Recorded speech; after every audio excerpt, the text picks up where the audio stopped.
Baik, Bismillahirrahmanirrahim. Assalamualaikum warahmatullahi wabarakatuh. Malam ini mulai vikon lagi ya untuk diskusi dan presentasi kelompok 7, yang mana kelompoknya ada berapa orang, Bangun? Berapa mahasiswa?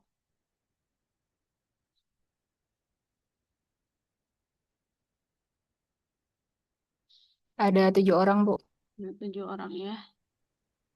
Baik, karena sudah siap, silakan untuk presentasinya dimulai ya.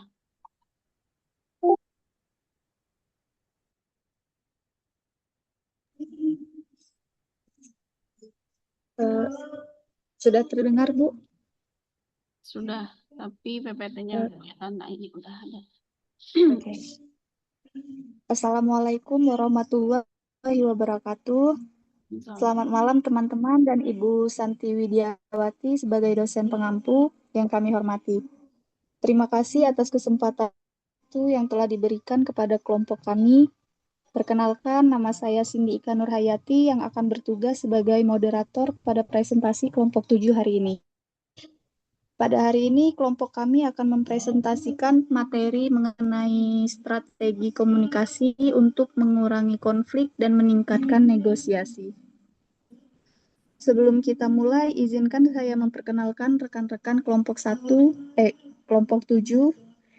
Yang pertama itu ada Kak Ade Faiz Amelia, Kak Anggun Tria Permatasari, Arum Putri Maharani, Delia Anggraini, Kezia Arta Ito Tampu Bolon, Niko Alfandi, dan saya sendiri Cindy Ita Nurhayati. Untuk mengefisienkan waktu, kami akan mempresentasikan hasil kelompok kami. Next, Kak. Oke, komunikasi dan negosiasi dalam bisnis. Komunikasi merupakan proses penyampaian informasi, gagasan, pesan, atau perasaan yang bertujuan menciptakan pemahaman yang sama. Komunikasi juga dapat dilakukan secara lisan, tulisan, maupun nonverbal. Komunikasi bisnis merupakan pertukaran informasi dalam lingkungan bisnis untuk mencapai tujuan organisasi seperti membantu meningkatkan produktivitas, mendukung pengambilan keputusan, membangun hubungan baik dengan pelanggan dan juga mitra bisnis. Adapun jenis-jenis komunikasi bisnis, diantaranya yaitu komunikasi internal, komunikasi eksternal, komunikasi verbal, dan juga komunikasi nonverbal. Negosiasi. Negosiasi adalah proses komunikasi untuk mencapai kesepakatan yang saling menguntungkan. Biasanya digunakan dalam kontrak, kerjasama, jual beli, dan penyelesaian konflik. Fungsi komunikasi dalam negosiasi dapat meliputi yaitu menyampaikan informasi, membangun hubungan dan kepercayaan, mengurangi kesalahpahaman, mencari solusi bersama, dan mencapai kesepakatan. Atau bisa juga kita sebut win-win solution. Next, akan dibacakan oleh rekan saya, Kak Arum. Baik, terima kasih Kak. Saya akan melanjutkan konflik dalam dunia bisnis. Jadi konflik adalah benturan kepentingan antara dua pihak atau lebih yang terjadi karena perbedaan tujuan, kebutuhan, atau keinginan. Jadi dalam dunia bisnis, konflik bisa muncul antara karyawan, manajer, divisi, pelanggan, maupun mitra kerja. Konflik tidak selalu buruk, karena jika dikelola dengan baik, konflik bisa membantu perusahaan menemukan solusi yang lebih baik. Kemudian, konflik itu dapat bersifat fungsional dan disfungsional. Konflik fungsional itu adalah konflik yang bersifat positif, sehingga dapat mendorong kreativitas dan inovasi. Jadi, konflik fungsional itu terjadi ketika perbedaan pendapat justru menghasilkan ide baru. Misalnya, rapat ada dua pendapat berbeda. Lalu dari perbedaan itu muncul strategi bisnis yang lebih efektif. Kemudian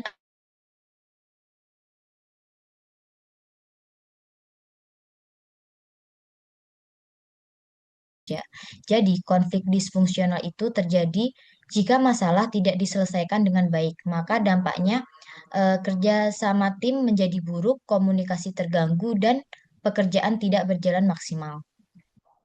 Selanjutnya ada penyebab konflik itu terjadi. Yang pertama ada perbedaan tujuan dan kepentingan. Yang kedua, komunikasi yang tidak efektif. Yang ketiga, keterbatasan sumber daya. Yang keempat, perbedaan nilai dan norma. Yang terakhir ada ambiguitas peran dan tanggung jawab. Jadi, konflik itu sering muncul karena setiap orang atau divisi itu memiliki kepentingan yang berbeda.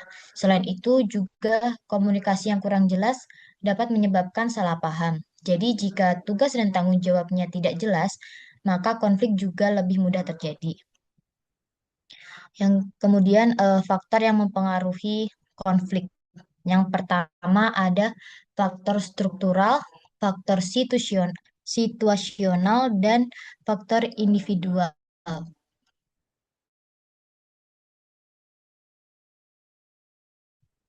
Faktor struktural atau sistem kerja dalam organisasi, yaitu spesialisasi tinggi, ketergantungan antar unit, dan sistem penghargaan tidak adil. Spesialisasi tinggi itu maksudnya spesialisasi tinggi itu dapat membuat karyawan itu hanya fokus pada tugas masing-masing dan kurang memahami bagian lain.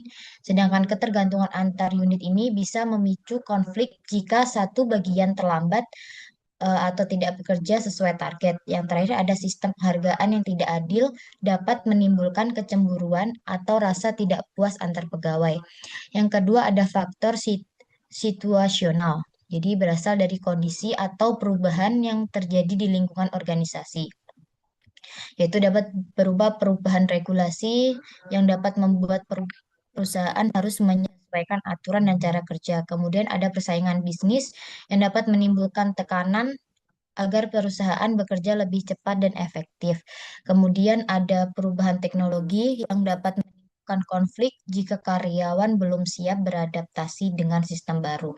Yang terakhir ada faktor individual, yaitu berasal dari karakter dan kemampuan masing-masing individu berupa kepribadian. Jadi kepribadian yang berbeda dapat menimbulkan perbedaan pendapat. Kemudian ada pengalaman kerja yang berbeda juga, itu dapat mempengaruhi cara seseorang melihat dan menyelesaikan masalah.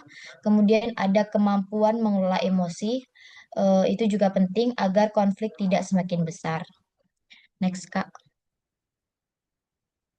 Kemudian ada dampak konflik bisnis, yaitu ada dampak positif dan dampak negatif. Dampak positif yang pertama yaitu mengungkap masalah dalam organisasi. Jadi, konflik bisa membantu perusahaan mengetahui masalah sebelumnya yang tidak terlihat.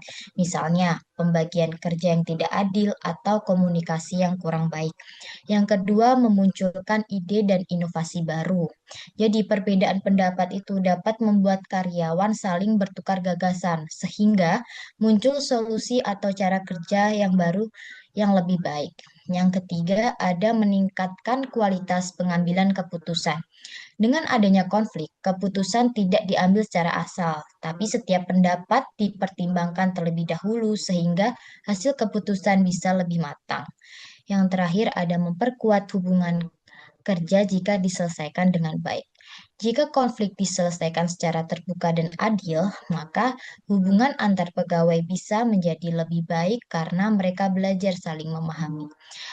Yang kedua ada dampak negatif. Dampak negatif yang pertama, produktivitas menurun. Konflik yang tidak selesai dapat membuat karyawan tidak fokus bekerja, sehingga pekerjaan menjadi lambat atau tidak maksimal. Yang kedua, hubungan kerja yang buruk. Jadi, konflik dapat menimbulkan rasa tidak nyaman, saling menyalahkan, atau kurang percaya antar pegawai. Yang ketiga, ada motivasi karyawan menurun. Jika konflik terus terjadi, maka karyawan bisa merasa lelah, tidak semangat, bahkan malas untuk bekerja. Yang terakhir ada reputasi perusahaan rusak.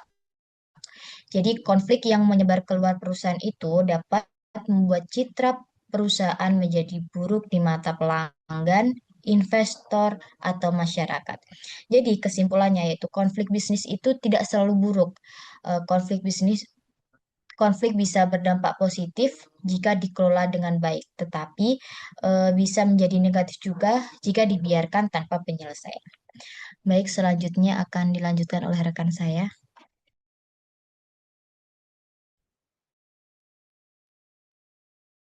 Baik, selanjutnya saya akan menjelaskan studi kasus konflik bisnis yang terjadi di Indonesia. Nah, salah satu contohnya adalah konflik sistem outsourcing. Seperti yang kita tahu ya, sistem outsourcing ini adalah sistem di mana perusahaan menggunakan tenaga kerja melalui pihak ketiga atau outsourcing gitu ya. Dan praktik ini sudah diatur dalam Undang-Undang Nomor 13 Tahun 2003 tentang Ketenagakerjaan dan kemudian diperbarui melalui Undang-Undang Nomor 11 Tahun 2020 tentang Cipta Kerja. Jadi dalam sistem outsourcing ini ada 3 pihak yang terlibat. Yang pertama adalah perusahaan klien, yaitu tempat pekerja outsourcing tersebut bekerja sehari-hari. Kemudian perusahaan outsourcing, yaitu perusahaan yang secara hukum mempekerjakan dan menggaji pekerja. Dan yang ketiga adalah pekerja outsourcing itu sendiri. Nah, sumber konfliknya dari mana? Yang pertama, karena pegawai tersebut merupakan statusnya pekerja outsourcing, maka eh, pekerja tersebut bukan karyawan tetap perusahaan klien gitu, dan itu menyebabkan adanya perbedaan hak dan fasilitas yang diterima oleh pekerja outsourcing jika dibandingkan dengan karyawan tetap. Kemudian karena itu juga pegawai outsourcing itu sulit untuk memperoleh perlindungan ketika terjadi masalah dan kurangnya kepastian hubungan kerja dengan perusahaan kliennya. Kemudian dampak apa yang diterima oleh pekerja outsourcing? Yang pertama adalah gaji dan tunjangan pegawai outsourcing pasti lebih rendah jika dibandingkan dengan karyawan tetap. Kemudian tidak ada kepastian jenjang karir karena pegawai outsourcing itu bekerja dengan jabatan sesuai kontrak, maka tidak mungkin ada kenaikan jabatan gitu. Kemudian tidak ada pesangon atau pesangon tidak jelas karena sistemnya mereka kontrak, maka jika ada penyelesaian kontrak atau perjanjian selesai, maka mereka tidak berhak mendapatkan pesangon karena bukan pemutusan hubungan kerja oleh perusahaan. Kemudian si pekerja outsourcing juga harus loyal kepada 2 perusahaan, yaitu perusahaan tempat dia bekerja dan perusahaan outsourcing yang secara hukum mempekerjakan dia. Kemudian pegawai outsourcing juga menjadi pihak pertama yang terdampak jika perusahaan mengalami efisiensi atau pemotongan anggaran. Jadi yang pertama dikorbankan pasti pegawai outsourcing. Kemudian dampak apa yang didapat oleh perusahaan? Yang pertama adalah produktivitas menurun akibat aksi mogok kerja. Kemudian hubungan industrial memburuk, lalu citra perusahaan menurun, dan meningkatnya biaya penyelesaian sengketa jika ada sengketa, dan kepercayaan pekerja juga berkurang. Lalu penyelesaian apa yang bisa dilakukan? Salah satunya adalah memperjelas hak dan kewajiban saat kontrak. Kemudian meningkatkan komunikasi antara perusahaan klien, perusahaan outsourcing, dan pekerja. Kemudian menyediakan mekanisme penyelesaian keluhan secara cepat dan mengedepankan mediasi sebelum sengketa berlanjut ke jalur hukum.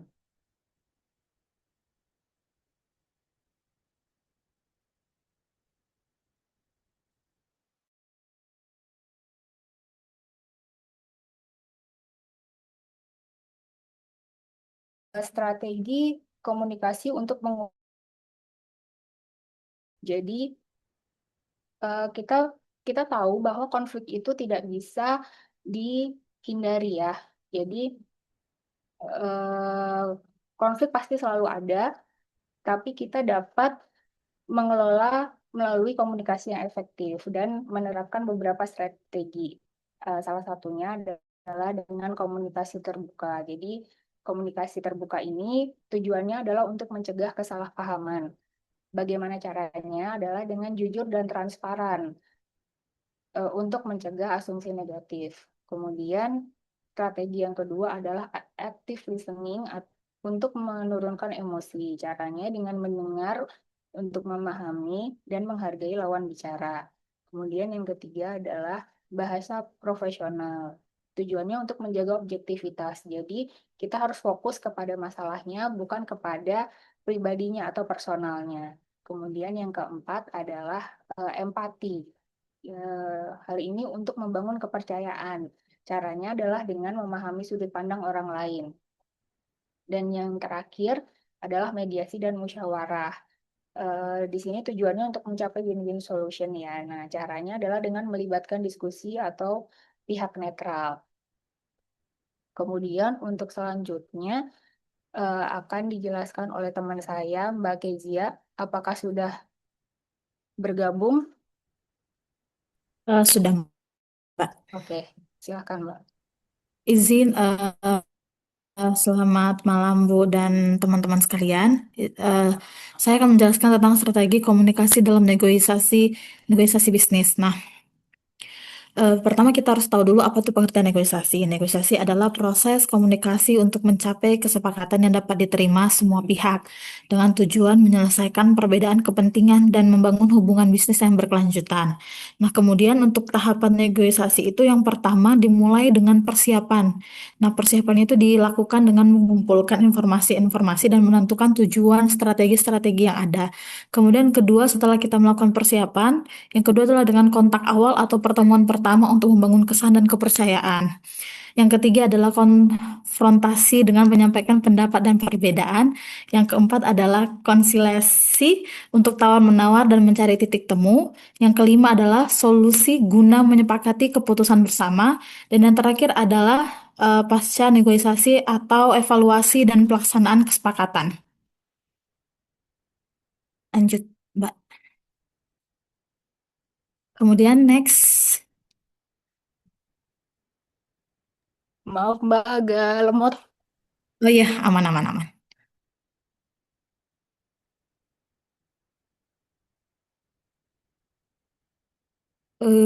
Belum terganti. Yang Betul. kedua, Sebelumnya ya? yang 8, Mbak. Maaf. Nih. Nah, di sini kita akan bahas tentang teknik negosiasi dan win-win solution. Nah, yang pertama itu apa itu teknik-teknik negosiasi efektif? Yang pertama adalah pengumpulan informasi. Yang kedua adalah persiapan yang matang. Setelah informasi yang kita dapat, yang kita kumpulkan, kemudian kita melakukan persiapan-persiapan apa saja yang kita gunakan untuk negosiasi terkait dari informasi-informasi yang telah kita peroleh. Yang ketiga adalah penyampaian pesan yang jelas. Nah, setelah kita mengumpulkan informasi matang, nah kita menyampaikan pesan yang jelas tentang apa yang ingin kita negosiasi. Yang keempat adalah memperhatikan umpan balik. Umpan balik itu berarti kita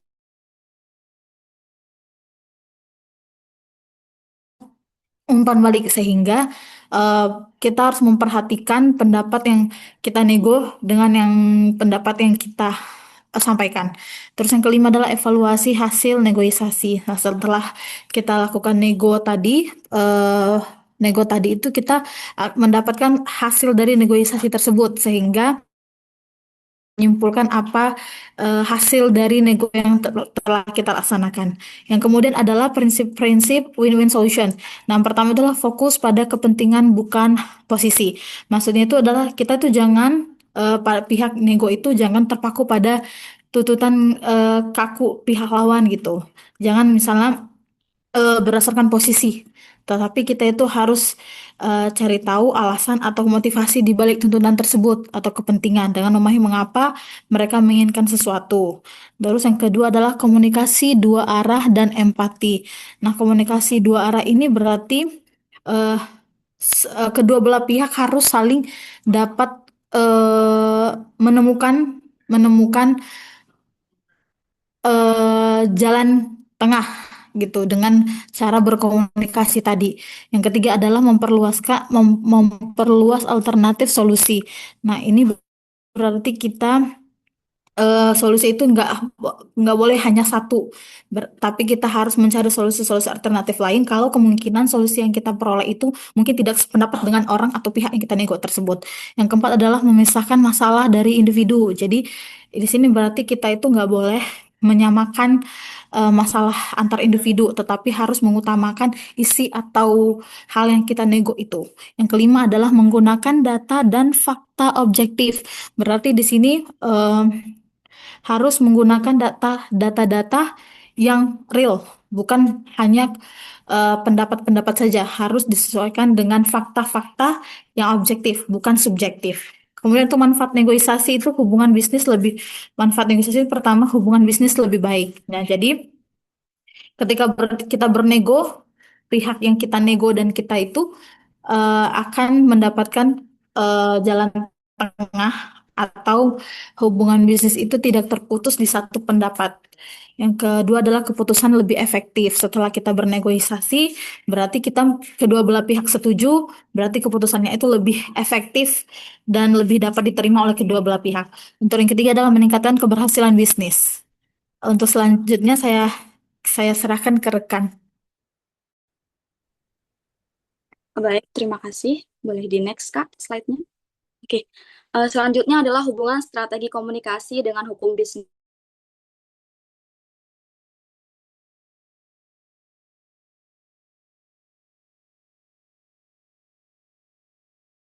Hak dan kewajiban, mengurangi risiko kesalahpahaman dalam kontrak, membangun kepercayaan dan kerjasama jangka panjang, mencegah terjadinya sengketa bisnis. Dalam perjanjian bisnis sendiri itu ada asas itikat baik, yang mana kedua belah pihak harus jujur dan terbuka dalam berkomunikasi, tidak menyembunyikan informasi penting, menepati kesepakatan yang telah dibuat, dan menciptakan hubungan bisnis yang sehat dan saling percaya.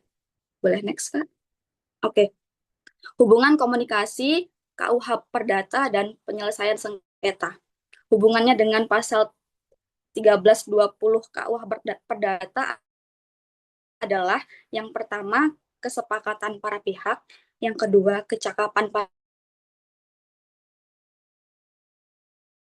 yang halal. Nah, peran komunikasi sendiri adalah membantu tercapainya kesepakatan yang sah, menjadi bukti dalam kontrak seperti surat, email, dan pesan elektronik, dan mengurangi resiko perselisihan hukum. Apabila terjadi sengketa bisnis, penyelesaian pertama yang diutamakan itu adalah negosiasi. Tetapi jika tidak berhasil, bisa dilanjutkan dengan mediasi atau arbitrase. Untuk pengadilan sendiri, itu menjadi opsi terakhir, karena negosiasi dan mediasi lebih diutamakan karena lebih cepat, murah, dan menjaga hubungan bisnis. Next. Oke, kesimpulannya, komunikasi dan negosiasi merupakan kunci keberhasilan dalam dunia bisnis. Konflik bisnis dapat terjadi karena perbedaan kepentingan dapat berdampak positif jika dikelola dengan baik, namun juga dapat merugikan perusahaan.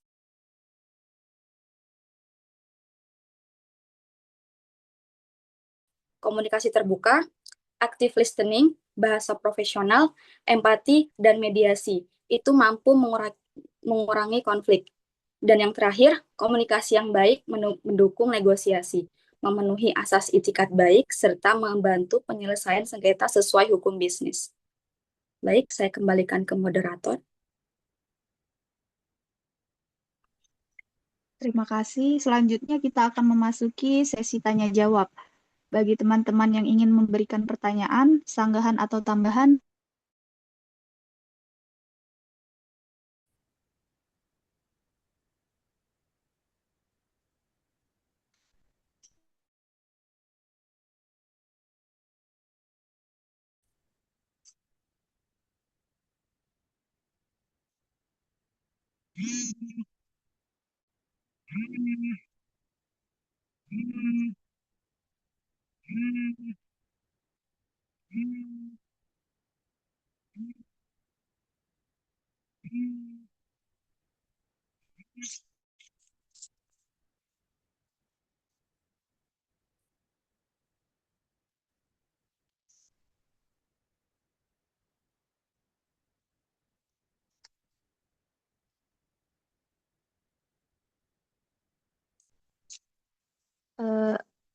atau Ibu Santi, apakah ada tambahan, Bu, sebelum teman-teman memberikan pertanyaan?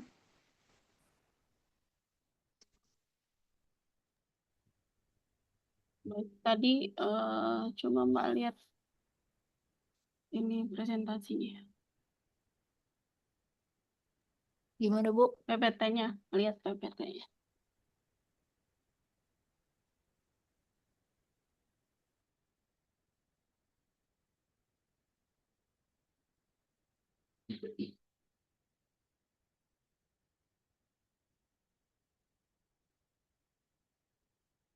Oke, mengenai strategi komunikasi untuk mengurangi konflik dan meningkatkan negosiasi ya.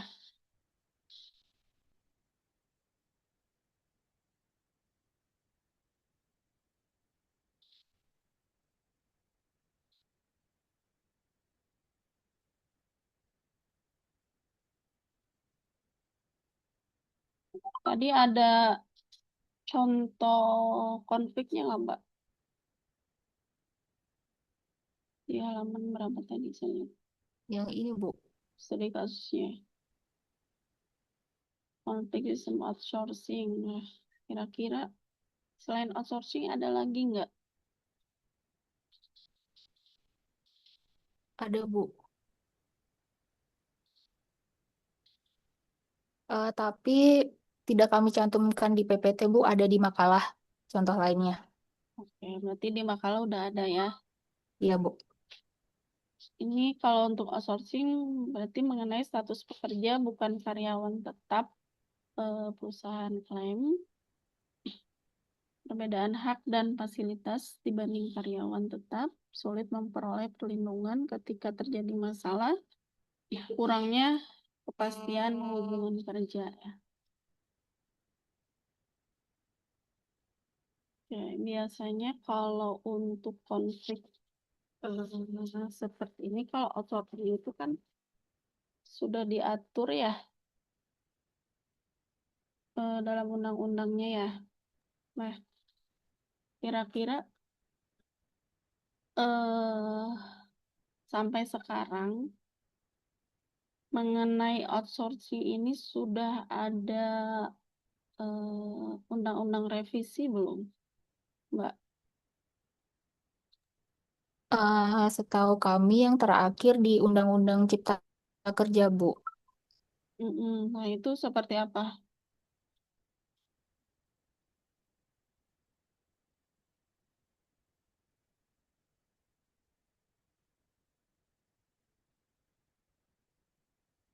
Menurut Undang-Undang Cipta Kerja itu isinya apa?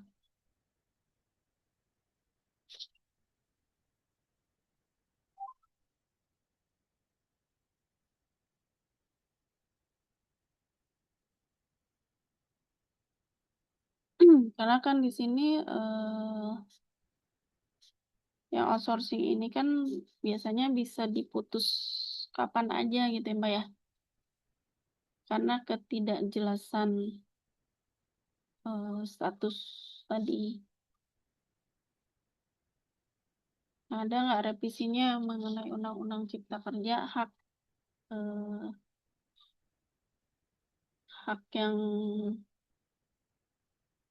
baik gitu ya untuk karyawan selain karyawan ini mendapatkan salary.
Izin menjawab, Bu. Iya, Kalau yang saya dapatkan ini Undang-Undang Cipta Kerja itu cuma mengubah ketentuan terkait penerapan outsourcing pada jenis pekerjaan tertentu gitu. Jadi yang di Undang-Undang Cipta Kerja itu jenis pekerjaannya lebih fleksibel gitu. Kalau untuk masalah hak yang diterima oleh pekerja outsourcing itu sepertinya sama Bu dengan undang-undang sebelumnya. dengan undang-undang yang ketenaga kerjaan ini ya. Iya, iya betul Bu. Berarti sampai sekarang memang belum ada betul-betul kepastian ya. Iya, Oke, ini berarti Undang Nomor 11 Tahun 2020 tentang Cipta Kerja. Ini kalau di makalah sudah dicantumin ada nggak Mbak? Di daftar pustaka? Di referensinya ada? undang-undangnya belum kami cantumkan Bu. Dicantumkan saja Bu. Iya, nanti setiap referensi kayak misalkan ini juga tetap dicantumin aja ya. Iya siap. Karena kan nih ada juga di studi kasus biar nanti eh, jelas gitu aturannya. Contoh misalkan kan ini konfliknya mengenai status ya, status kemudian perbedaan hak, sulit memperoleh perlindungan. Tetapi kalau misalkan hak dan fasilitas seperti BPJS ini dapat tidak, Mbak?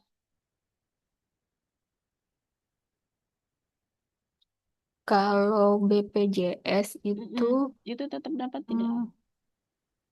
dapat Bu. Jadi dapatnya upah, kemudian kepesertaan BPJS, hak cuti juga ada, sama perlindungan K3 Bu.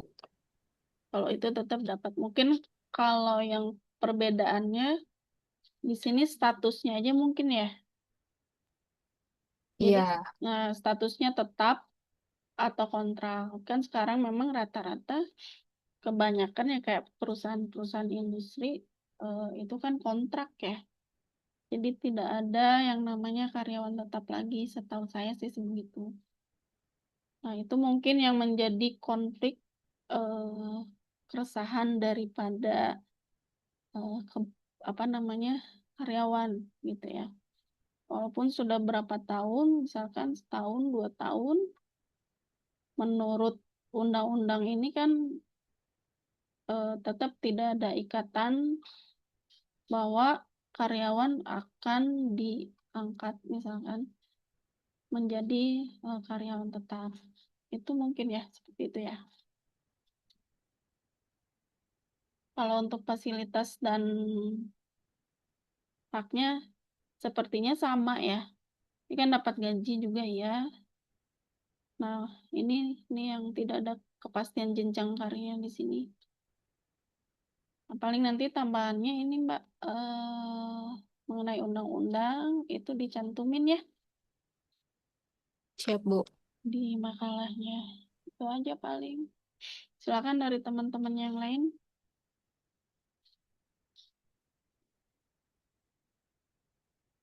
Ada yang mau bertanya?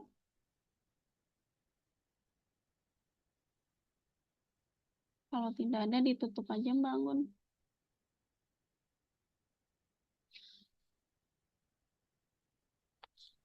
Presentasi.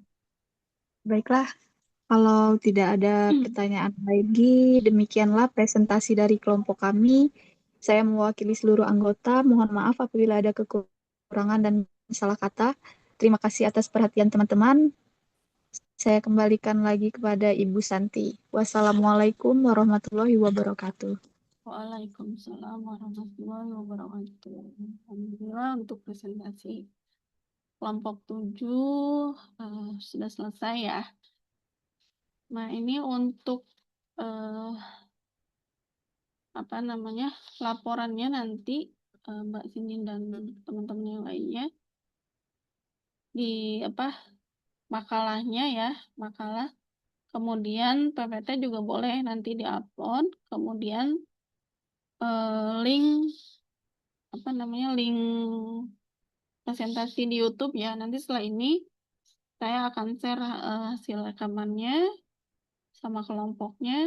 Nah, itu nanti boleh di upload di YouTube, atau ini kan Mas Risang ada YouTube kelas ya.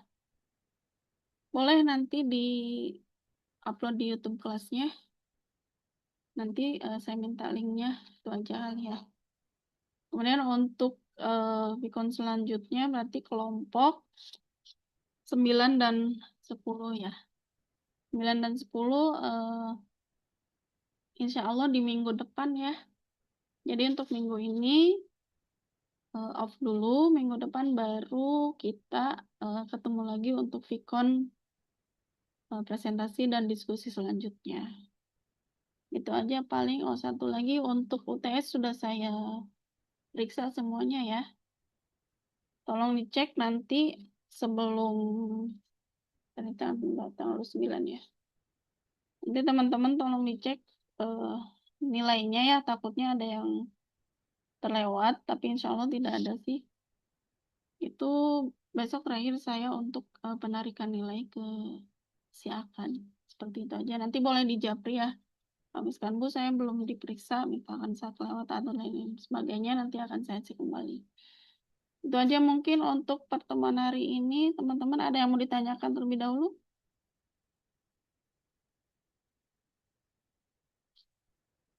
Dari kelompok 7 sudah jelas? Bu, Jelas, Bu. Oh ya, ini untuk kelompok 7 semuanya ada, Mbak. 2 berhalangan hadir, Bu. Tapi aktif. Ada. Iya, iya, iya, Oh, aktif. berarti nanti ikut nanti presentasi mandiri ya. Yang 2 ini ya. Siap, Bu. Siapa? Mahasiswanya atas nama siapa?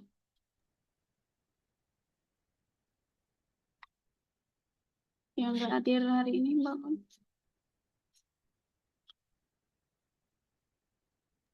Atas nama